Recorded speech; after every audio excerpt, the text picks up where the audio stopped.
Welcome back to Gunsmith Part 11. This is the Vector. This one is a little bit fiddly, so we'll go through it piece by piece. Here is the finished build if you just want to see it, but we'll go through each section separately. Now, the Vector is a bit annoying because you can't get access to the Vector super early unless you've completed specific quests, so we're going to have to buy one off of the flea. This means that your gun might be very slightly different to mine. What I would do is I would go for one that looks pretty standard, that's got the usual stuff on it, and it's got the front and back Chris Defiance sights, because we'll need these at some point, so you may as well buy one of these. We'll edit this preset in particular then, and let's start at the beginning. The first thing that you need to do is add on the 6-inch version of the barrel because it's got the slightly different ergonomics and recoil that we need and is also threaded.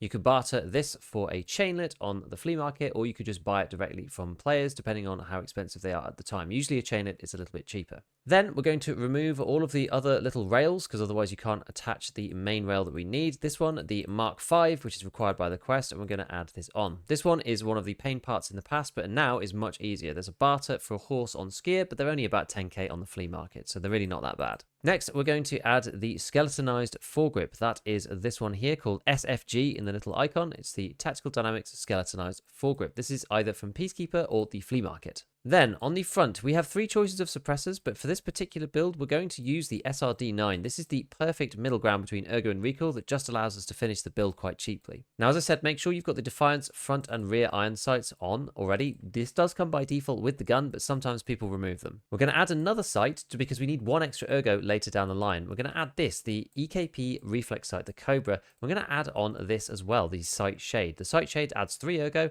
and the main sight removes 2. So overall, we actually gain 1 ergo from this part. Then we're going to add on the big stick because we need at least 33 rounds. Just make sure you use the black one here because the tan one is only 31, and so that will not work. The big stick, unfortunately, is something else that's kind of difficult to get access to, so you can't always get it straight away, but it's also relatively cheap on the flea, like 10k or something. Then we need a stock adapter. We're not quite good enough on recoil, so we've got this thing to buy, the Chris Vector non-folding stock adapter. This one also you can't buy straight away, but there is a useful barter for it here on Skier, which is for 1 DVD, or you just buy it from the flea. Then we go and add the Baskak. This is from Skier 2 and very easily allows us to complete the build. So here we go, we're going to select our weapon.